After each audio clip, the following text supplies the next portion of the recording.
entretenir de 4 points essentiellement, dont certains ont fait déjà l'objet d'un traitement par les intervenants qui m'ont précédé. Le premier point est d'ordre judiciaire. Il s'agit des recours qui ont été intentés par le gouvernement du Sénégal. Il faut bien que les choses soient bien situées. Et c'est inédit. C'est inédit qu'un gouvernement, que l'État du Sénégal, qui par essence doit être neutre dans le processus électoral, prend fait et cause pour s'attaquer à une partie des acteurs, c'est-à-dire l'opposition, en prenant fait et cause donc pour la coalition Benno Bokk Yakaar, pour prétendre exiger la cassation des arrêts rendus par les cours d'appel. C'est inédit. Et la procédure est irrégulière. La Cour de cassation, la Cour suprême ne peut que rejeter ces procédures. Avant de dire pourquoi, je rappellerai que ceci entre dans le cadre d'une stratégie de Macky Sall, qui a peur de compétir avec l'opposition et particulièrement avec Yewwi Askan Wi. C'est toute une panoplie qui est prévue pour invalider nos candidatures, parmi lesquelles, avec la complicité d'une partie de l'administration territoriale, je ne pourrais pas généraliser, parce qu'il y a eu énormément de préfets et de sous-préfets qui ont fait correctement leur travail. Il n'a jamais été question pour Yewwi Askan Wi de généraliser et de jeter l'opprobre sur toute une corporation. Mais avec une partie de cette administration constituée par des préfets et des sous-préfets zélés, carriéristes, Macky Sall a ourdi son plan qui consistait à invalider un certain nombre de nos listes sur des bases totalement erronées. Les recours ont été intentés et un très bon taux de recouvrement a été fait. Si je ne m'abuse de qui, on est à quasiment 70% ou plus de taux de recouvrement de nos candidatures. C'était la première étape. La seconde, la pilule a été amère. Certainement qu'ils ne s'attendaient pas à cette attitude de la part des cours d'appel. Et cela justifie certainement le vaste mouvement dans ces mêmes cours d'appel pour chambouler et écarter tous les magistrats qui tiennent encore debout et pour préparer les prochaines étapes du hold-up électoral, notamment d'ici la proclamation des résultats. Et donc, la pilule a été amère à avaler pour Macky Sall. Il a instruit, à travers son ministre de l'Intérieur, qui n'a aucune compétence en la matière. Vous lirez le code électoral de bout en bout, le ministre de l'Intérieur n'a pas de compétence et ne peut pas instruire des préfets en la matière, qui ne sont pas sous sa hiérarchie en la matière. Donc, instruire ces sous-préfets et ces préfets de saisir la Cour suprême pour casser les décisions rendues en appel. Cela est inédit et cela n'a aucune base légale. C'est pourquoi les cours suprêmes ne peuvent que rejeter. Et c'est pourquoi l'attitude de certains préfets est inadmissible. C'est des attitudes anti-républicaines, en violation flagrante de la loi, de refuser de réintégrer nos listes jusqu'à présent sur la base de ces arrêts des cours d'appel. Et nous mettons en garde ces préfets. Parce que ce pays ne leur appartient pas, il n'appartient pas à Macky Sall. Ils appliqueront ces décisions de justice de gré ou de force. Parce que nous n'accepterons jamais que dans ces localités-là, des élections locales se tiennent sans nos candidats. Nous ne l'accepterons pas. Alors, pourquoi je dis maintenant que la Cour suprême n'a d'autre choix que de rejeter, même dans la forme? C'est que pour intenter des procédures de ce genre, il y a deux conditions nécessaires et cumulatives. Il faut avoir qualité à agir et il faut avoir intérêt à agir. Si l'on peut considérer que la qualité à agir, même si c'est discutable, est remplie ici, cette condition, mais il n'y a pas intérêt à agir. Parce que les décisions qui ont été rendues en appel ne causent aucun préjudice à l'administration territoriale. L'intérêt à agir renvoie à pouvoir justifier d'un préjudice qu'on a subi. Quel est le préjudice que l'administration territoriale a subi ou l'État du Sénégal par rapport à une décision qui dit réintégrer cette liste-là? Il n'y a aucun préjudice. Et donc, il n'y a pas d'intérêt à agir. C'est pourquoi ces recours ne sont pas recevables devant la Cour suprême. Il s'y ajoute maintenant que l'agent judiciaire est disqualifié. Ils attendent l'étape de la Cour suprême pour installer l'agent judiciaire dans la procédure. Il n'a été ni en première instance, c'est-à-dire au niveau des commissions, ni en appel. Et subitement, on nous sort l'agence judiciaire. C'est inadmissible. L'agence judiciaire ne peut pas être partie dans cette procédure-là. Parce que ces procédures, au cas où ça devait être recevable, ne peuvent opposer que les partis ou les coalitions de partis politiques concernés à opposer aux commissions de réception des listes. En aucun cas, l'agence judiciaire, parce qu'on n'est pas ici dans une procédure en annulation classique ou dans une procédure en responsabilité, en droit administratif pur. Donc, l'agence judiciaire n'est pas compétent pour agir. Pourquoi ils l'ont installé maintenant? C'est qu'ils ont compris que si ça devait être géré par les préfets et les sous-préfets, qui quelquefois sont à des centaines de kilomètres de Dakar, cela allait allonger la phase contentieuse. Et c'est pourquoi ils ont voulu imposer l'agent judiciaire qui lui est à Dakar et qui va recevoir tous les dossiers pour aller défendre. C'est inédit dans l'histoire politique du Sénégal. Je ne sais pas les présidents Khalifa Habib qui sont là depuis beaucoup plus longtemps que nous, mais c'est inédit. Eux-mêmes ont eu dans le passé à intenter des procédures, à les gagner. Mais cette démarche, cette façon de faire de l'État du Sénégal sous Macky Sall est inadmissible. Il s'y ajoute quelque chose de très grave. L'administration centrale du ministère de la Justice a donné instruction à toutes les cours d'appel du Sénégal de remonter dans l'urgence toutes les condamnations, tous les arrêts de condamnation enregistrés au niveau de ces cours d'appel. En soi, c'est une procédure anodine. Mais nous savons tous que ce qui est recherché, c'est de fouiller dans les listes de l'opposition pour voir est-ce qu'il y a des candidats qui seraient sous le coup de condamnation et pour pouvoir invalider, soit maintenant, soit ultérieurement, ces candidatures-là. Qu'on utilise l'administration au service d'une coalition politique et d'un président de parti qui s'appelle Macky Sall, c'est cela qui est inadmissible, c'est cela qui est malsain et c'est cela qui n'honore pas le Sénégal. Voilà ce qui est en train de se passer sous Macky Sall.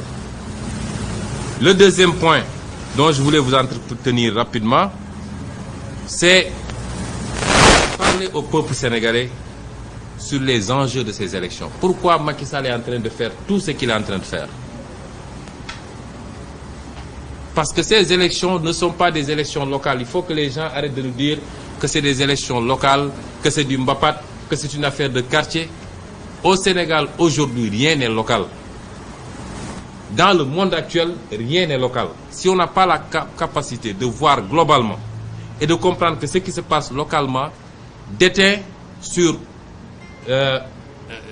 notre vécu ensemble en tant que Sénégalais, notre vécu ensemble en tant qu'Africains et notre vécu dans un monde de plus en plus complexe, je crois que nous nous trompons d'objectif.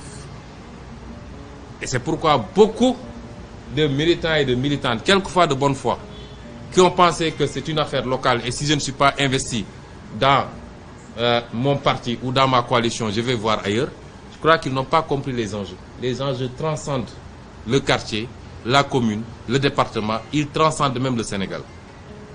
Ils doivent être appréhendés en bloc. Et c'est pourquoi aujourd'hui,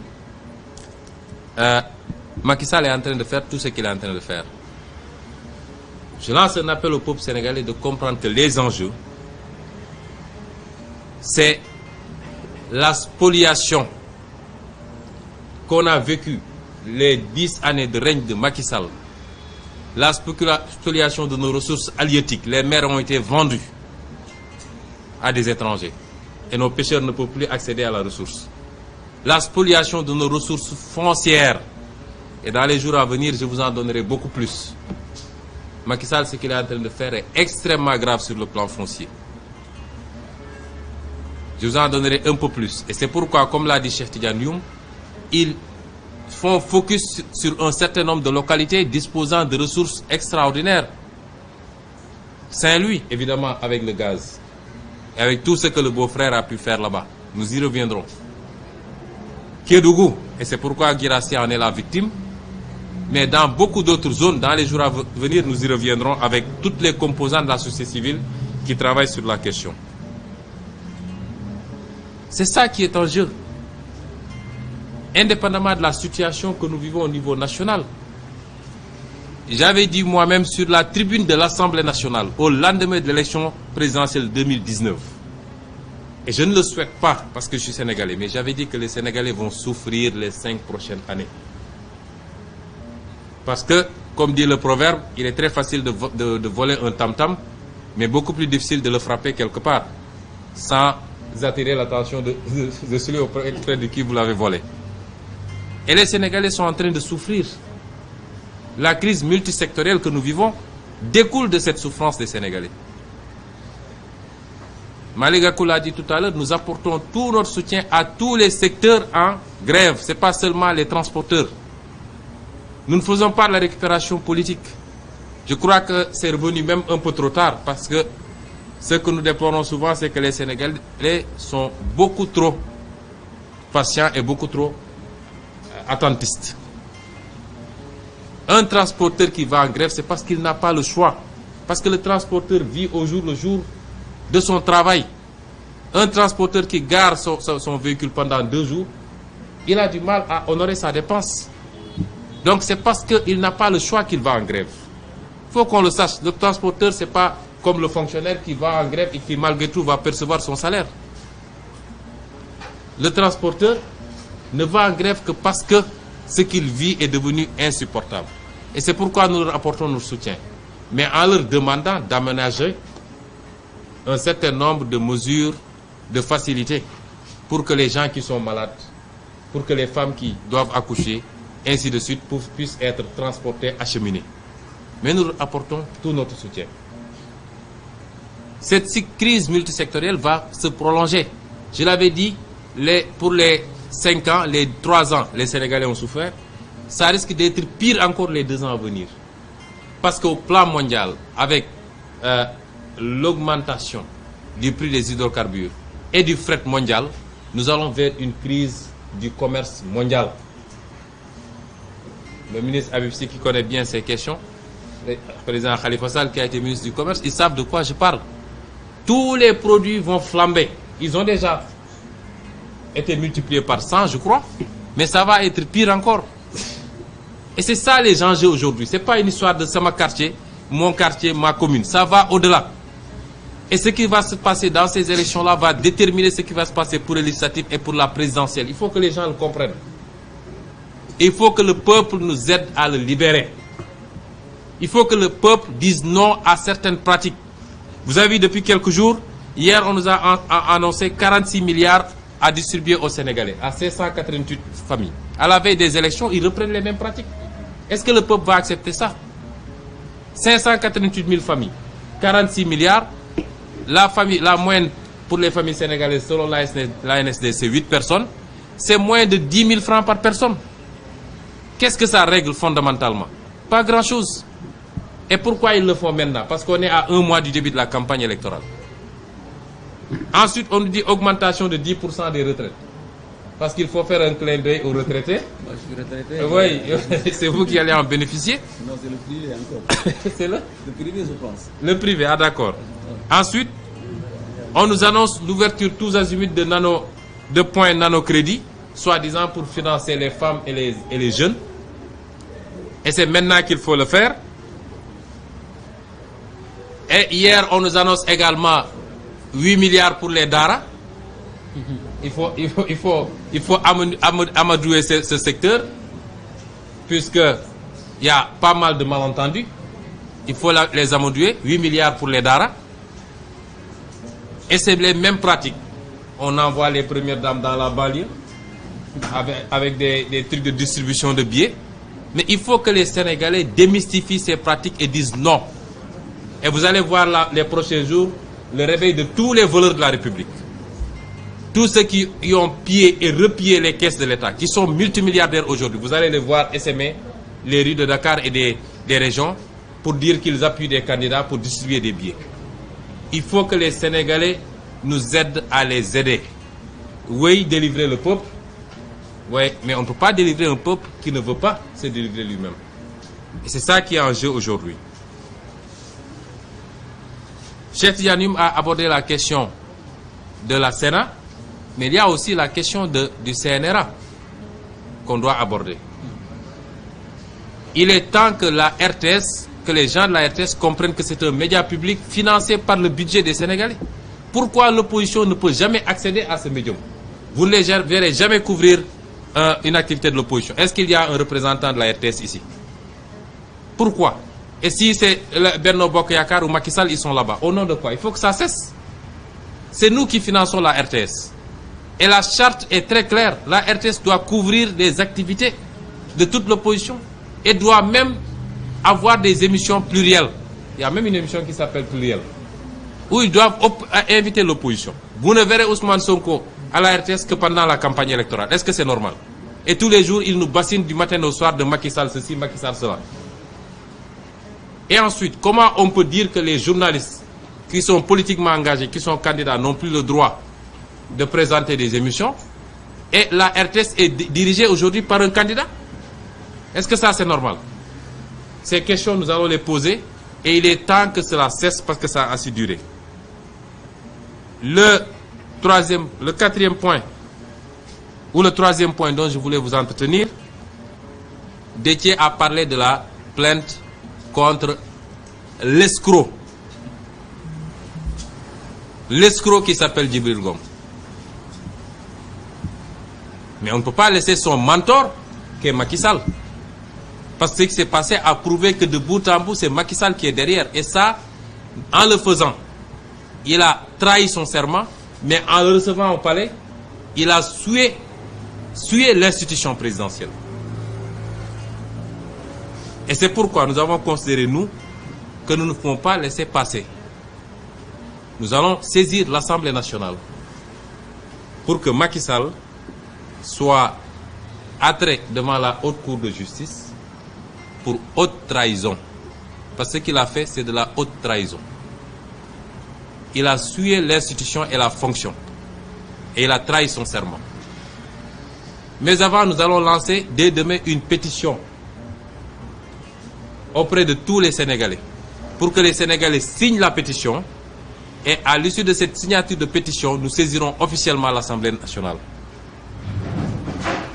Et en plus de cela, Cheikh Tidiane Dioum l'a dit, nous allons saisir l'Union africaine. Parce qu'un homme qui est capable de descendre à ce niveau de bassesse ne mérite pas de diriger l'Union, de présider aux destinées de l'Union africaine, ne serait-ce que pour un jour. Et enfin, le dernier élément que je voulais aborder avec vous, c'est l'injustice qui prévaut dans ce pays et qui est à la base de tout. Nous avons toujours et nous continuerons à appeler à la résistance face à ces injustices-là. Et cette fois-ci, je veux parler du cas de notre ami et frère Kilifeu. Ce qui se passe est inadmissible. Vous avez vu que hier, ils ont libéré celui qui est poursuivi en même temps que lui pour les mêmes faits, mais qui est poursuivi pour d'autres. Parce que rappelez-vous que ce monsieur avait été arrêté dans le domicile de quelqu'un en train de soustraire frauduleusement les biens de cette personne, pour ne pas dire voler. C'est ça qui l'a amené en prison. Ils sont allés lui promettre de le faire sortir de prison s'il parvenait à enfoncer des éléments qui théoriquement sont des éléments opposés à Macky Sall. Ce monsieur s'est permis de sortir des éléments vidéo pour enfoncer Kilifeu, Simon et essayer d'enfoncer d'autres membres de Y'en a marre. Kilifeu et Simon ont déposé une plainte pour comment on appelle ça, propriété, utilisation, collecte et diffusion de données à caractère personnel. Donc aujourd'hui, en plus de la peine qu'il purgeait pour vol, il y a 2 autres dossiers ouverts contre ce monsieur. On le libère et pendant ce temps, on continue à maintenir Kilifeu dans les liens de la détention. Ça, c'est pas de l'injustice. Et c'est comme ça que marche le pays sous Macky Sall. Et c'est pourquoi nous dirons non et nous appelons tous les Sénégalais à se mobiliser massivement le 10 décembre pour dire non à cette énième injustice de Macky Sall et de sa justice. Brièvement en wolof dañu wax léegi nii li ñuy tënk bu njëkk mooy ci wàllu yoon xam ngeen ni Macky Sall dafa tëraloon pexe lem ci namoon mooy fexe ba ñun ci bërëb yu bëri suñuy liste ñu neenal ko bi mu tëralee pexe yooyu lim ci njëkk a def mooy jëfandikoo ñenn ci waa administration territoriale muy préfet yi ak sous-préfet yi du ñëpp nag waaye ñenn ci préfet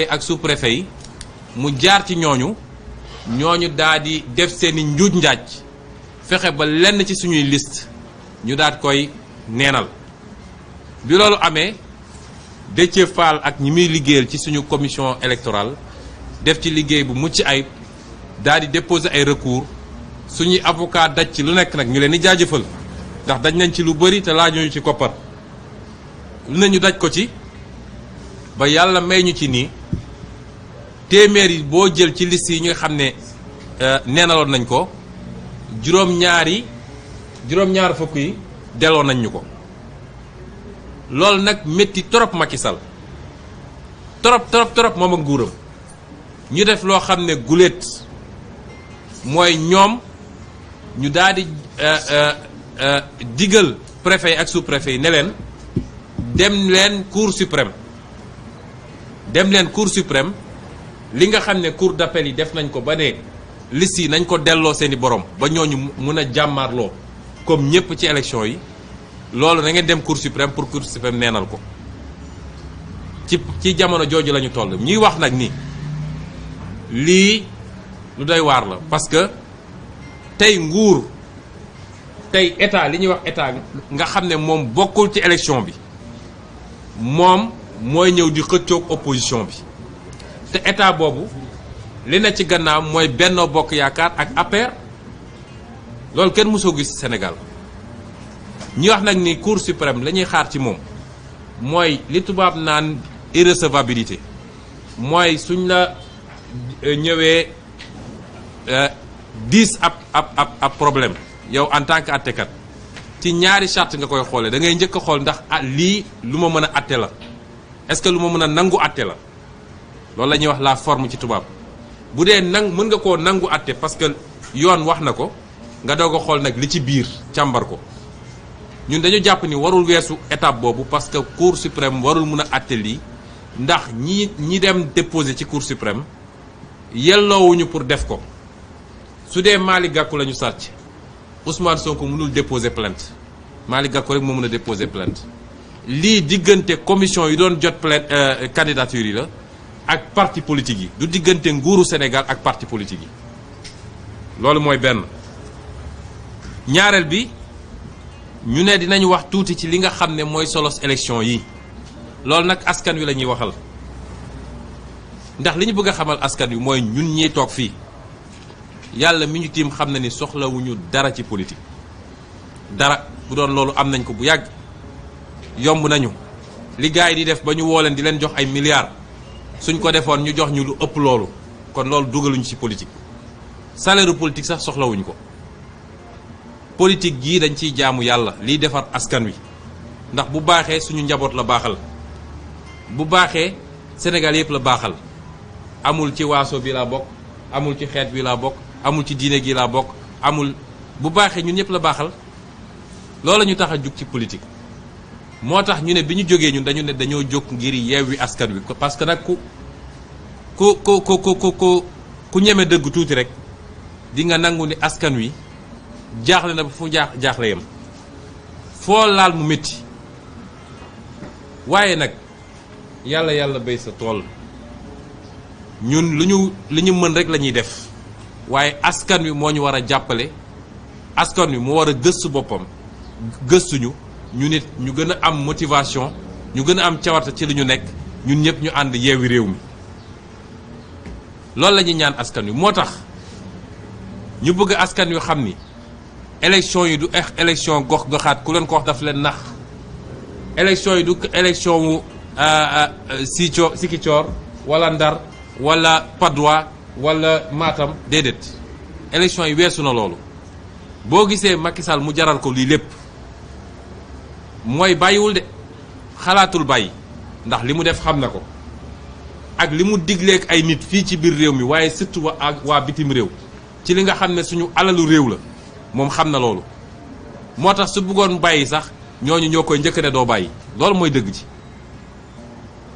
su defee pexe bi mu dëgër mu wëlbati ko xool beneen pexe moo tax ñu bëgg nit ñi xam ni liy solos élection bi dëgg mooy suñu suufu réew mi nga xam ne ñu ngi koy jaay te liñ ci xam dinañ ko wax de buñ ko waxee ngeen xam ni mar d'Italie suñu suufu réew si nga xam ne jaay nañ ko ba sénégalais léegi mu doon gan ci réew mi sénégalais nekk na ko sax ba tey ba fi mu toll nii te bu jógoon tey war a dem ci réew ñu ko jaay ñu ne ko doo fi ñëw duñ la jox visa wala gaal goo dugg ñu du egsi gis ngeen li xew barki démb rek ñi dee ci géej gi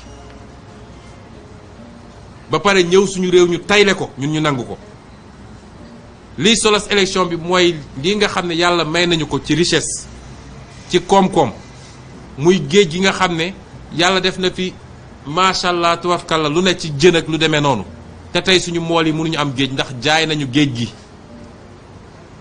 lii nga xam ne yàlla jox nañu ko ci yeneen xeetu koom-koom muy pétrole beeg gaz bi ak zircon beeg yeneen ak yeneen te Macky Sall signé ci yu doy waar ba ñu jaay ko yooyu yëpp na ngeen xam ni am na rapport ak élection locale bi moo tax tey Saint-Louis nga xam ne fa la gaz bi am seen bakkan lañ ci teg Kédougou nga xam ne fa la or bi nekk ak zone boobu yëpp seen bakkan lañ ci teg Casamance nga xam ne fa la bois bi nekk fa la zircon nekk fa la leen seen bakkan lañ ci teg feneen ak feneen ci Sénégal Matam foo làmb ci Sénégal rek tey seen bakkan lañ ci teg kon ku foog ni da ngay dem wote pour ab maire kese ndax nga sa bopp de weesu na loolu point de départ la pour ñu récupérer suñu réew delloo ko waa réew mi wala ñu bàyyi Macky Sall ak ñi mu àndal continuer di def li ñuy def ku woteel benn maire Macky Sall xamal ni Macky Sall nga woteel ak ni mu yoree réew mi ak noo ko jege-jege ak ni mu nekk sa mbokk loolu dañu bëgg sénégalais xam ko ba tax nag ba ñu génnee ci élection 2019 bi waxoon nañu fii ci assemblée nationale yéen ñëpp xool ngeen vidéo bi ñu ne leen sénégalais yi dund gi dina métti de yéenewuñ ko kenn nag waaye ci jafe-jafe la ñuy dëkk premier jour mandat wu Macky Sall ba dernier jour mandat Macky Sall tey nag ñu wax leen ni tey la waalo di gën a aay nag waalo yi ñoom Khalifa Sall xam nga li sax ñu naan tey la waalo di gën a waalo gën a aay waaye tey la waalo di gën a aay wala tey la Casamance di gën a aay wala waalo yi li tax ma wax loolu mooy àdduna bi dafa bindoo noo xam ne ci crise mondiale la ñuy nekk boo xam ne day gën di métti pétrole bi nga xam ne mooy doxal lépp ci àdduna ma ngay yokk te day gën di yokku ñu ne li nga xam ne mooy tax ñu jëlee fii yóbbu fële te ñun réew la boo xam ne comme liggéeyuñu suñu réew pour inverser cycle économique bi ba am suñuy industrie am suñu agriculture bu dox ba mun a am suñu autosuffisance li ëpp ci la ñuy jëfandikoo day jóge ci bitim réew ñu ne la prix fret maritime bi daanaka yokku na ci anam goo xam ne def naa mosuñu koo gis même ci jamono ay guerre mondiale ci loolu la ñu nekk moo tax lu doon jàll dërëm tey boo moytul téeméer lay jar nga boole ci nag crise sanitaire bi mooy feebar bi nga xam ne kenn amul solution ñàkku nañ def nañu lépp waaye dégg ngeen dégg ñu ne Omicron ñëw na àdduna bi jaaxleeti na loolu mooy situation bi ci jamono jooju ñun ñu war a xeex ci lu lu delloo réew mi ci waa réew mi te Yewwi Askan Wi incarné ko ñu bëgg a nax nit ñi ci élection locale bi ba xeetu politique gu salte googu ñu doon def tout le temps mooy amuñu xalaat amuñu programme amuñu gis-gis waaye gannaaw gu ñu sàccee xaalisu réew mi ñëw di ko joxaat waa réew mi di leen jox ay 5000 ak 10 000 xool leen li xew fan yi nee nañu barki démb nee nañu 46 milliards la ñuy séddale sénégalais yi famille yi nga xam ne amuñu doole ñu ne 588 ménages famille lañ koy jox waaw su dee famille bu nekk nu mu tuuti 8 personnes mi ngi ci juróom-ñetti nit a ngi ci te loolu la ANSD wax loolu day doon 977 000 francs 977 francs non 9777 francs matul 10 000 9777 francs la ñuy jox kenn ku ne bu ko defee ñu ne waaw Macky Sall xeetali ne askan wi nangam mu mel ni rek ab xar boo jël ngeen baal ma ci misaal bi tëj ko ci néeg ba mu xiif bay waaj a dee nga yëkkati benn xottu banaana sot sànni ko bu ko defee mu kontaan ne ah waa ji de ku baax la jox na ma moom moo dugal askan wi ci guute gi mu nekk du 9000 francs wala 10 000 francs mooy xeetali askan wi nga dellu si waat ñu ne retraité yi ñoom Habib Sy ñoom Khalifa Sall man sax war naa laaj sama retraite comme dañ maa dàq retraite anticipée parce que cotisé woon naa 15 ans non loolu il faut ma toppatoo ko fàtte woon naa boobu waaw ñu ne retraité yi léegi yokkal nañ leen 10% ci seen pension lépp ci élection bi de dama bëgg sénégalais yi xippi parce que yooyu daf fi yàgg am boo duggee ci àll bi fépp ñu ngi xool li tali yi naan dañuy defaraat tali xool li foo romb poussière kese la te doo gis goudron andi ay potolam tëral ne gars yi ñu ngi waaj a andi électrification bi tappale yooyu nga xam ne moom la ñu yàgg a def pour nax askan wi dañu bëgg askan wi yeewu ci yooyu te bañ ñetteel bi ñaari fan yu ne ñu ne ubbi nañu benn point nano crédit ci dëkk bi pour jox ndaw ñi ak jigéen ñi liggéey waaw emploi yi nga xam ne Macky Sall diggoon na ko askan wi keroog bu ñu ko du may métti mois de mars ba pare dafa dajale ndaw ñëpp fële jam ñaajo daal leen di promettre des milliers d'emplois à part 8500 enseignants yi mu jël ci anam yoo xam ne anam yu doy waar la defe naa yenn enseignants yi wax nañ ko Dame Mbodj wax na ci keneen ak keneen recrutement clientéliste ak 6000 alkaati yi mu jël jàpp ni ñooñu mun nañoo fexe ba askan wi bis bu jógee ne doyal na ñooñu mun leen contenir lépp ci nax boppam rek ana emploi yi mu créé xaar ba élection jot nga naan ay point nano crédit ubbi nañ bu Ziguinchor ubbi nañ bu Matam te maa ngi wax ndaw ñi nag temps yëpp ñu ngi leen di woo di ñëw ne leen andi leen seen carte d'identité pour ñu financer leen defoon nañ ko 2019 woo leen ñu ne boobu doon nano crédit DER la woon ñu woo leen ngeen ñëw ñu ne dañ leen di jox moitié beneen moitié bi su Macky Sall gagné bi mu gagné ba léegi yéen a ngi souffrir benn ndaw amu fi liggéey jigéen ñaa ngi sonn ba fu sonn yem ngal la waaye askan wi dimbale leen ñu dimbale leen parce que ñun mënuñu dara sudul jàppale ngeen ñu ci loolu. démb conseil des ministres ñu dégg ñu ne 8 milliards la ñuy jox daara yi waaw léegi nag tal nañu daara ñi ngi gëstu daara nee nañu 8 milliards la ñuy séddale daara yi waaye nag lenn xam naa ko amul kenn ku gën a yeewu sëriñu daara ci Sénégal ñooñu moom wóolu naa leen. mun nga nax ñëpp ba mu des sëriñ daara ñu yeewu lañu te yàgg nañoo defal seen bopp gisuñu kenn ku leen jàppale moo tax ku yaakaar ne mun nga leen nax ak yu mel nii yow sa bopp ngay nax kon ci fan yi ji jot ñu jëm di ngeen gis ñi randal alalu réew mi yépp tax xamante nañu ñun ak ñoom ñi fi ëpp li ñu randal ci alalu réew mi ay fonctionnaires yoo xam ne tey ay milliardaires lañu di ngeen gis ñuy wër nag fu ne ñu dem fa nen ñooy jàppale tel candidat yor xaalis bu dul jeex di ko séddale dama bëgg a sénégalais yi su ngeen mënul faju bu baax tey su ngeen mënul lekk lu baax su ngeen mënul seen doom suñu mënul jàng bu baax su ngeen mënul am tali yu baax su dee courant bi ñëwul ndox bi ñëwul xaalis boobu ñu randal te mu waroon tabax hôpitaux yeeg école yeeg yooyu moom la ñuy dellu si waat comp ci as tuut di leen essayer ndax pour ngeen woteel leen ngal la waay pour une fois mois de mars sénégalais yi wane nañ ni nous sommes un très grand peuple loolu nag la ñu war a yeggali féddali ko dans les urnes féddali ko ci vote bi foofu lañ ci toll. beneen poñ bi may daanelee nag wala beneen ñetteelu poñ bi mooy ni ko Déthié waxee am na plainte boo xam ne Samba Boy boobu ñu tuddee Djibril Ngom nga xam ne li mu def yoon da cee teg ay daan ba sànq bi ñu jokkoo ak avocat bi nee na suba la war a jot arrêt cour d'appel bi pour mën koo def citation directe pour que ci fan yu gaaw ñu woo ko fële ci tribunal Matam àtte ko loolu mooy li ñu séq ak moom waaye ki nga xam ne nag mooy xalifam moo ko yónni loolu ba pare woo ko ci palais bi ci anam bu ñëpp gis ba ñëpp gis loo xam ne ñëpp njort nañ ni koppara ci ne loolu lu garaaw la ci réew mi kooku dafa xotti charte réew mi dafa xotti ormaw cër bi ñu ko jox ci réew mi muy président de la république ba pare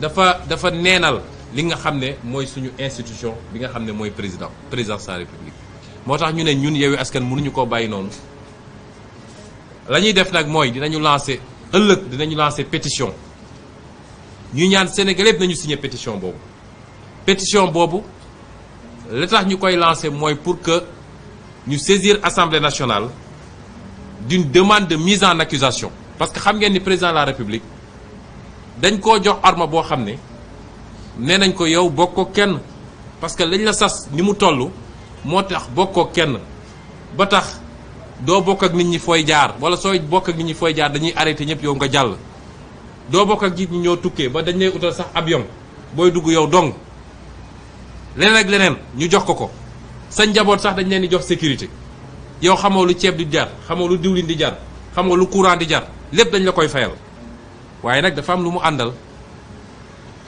mooy na nga ormal place bi loolu nag lañ ko ne boo defoon ab jombe sax mënuñu la àtte ci tribunaux yi comme ni ñuy àttee Malick Gakou wala Ousmane Sonko wala keneen dafa am yoon boo xam ne yoon bu spécial la bu ñu lay àttee mu li ñuy tuddee haute cour de justice ñaareel bi mooy mënuñu la àtte lu dul da ngaa def haute trahison nu ma ko waxee ci wolof mooy da ngaa wor gu rëy haute trahison nag yoon tekkiwul définiru ko waxul lan la lu ne mun na cee dugg mais soo demee Tchad dañ la naan bu président violé serment mooy biñ koy fal dafa taxaw waat ne man waat naa ni charte réew mi muy constitution muy loi yi dinaa ko sàmmanteeg moom donc su dee sàmmantewul ak charte yooyu boo demee fu mel ni Tchad dañ ne loolu haute trahison la te loolu moo fi am kon ñu ne dinañ ñaan sénégalais ñu signé charte boobu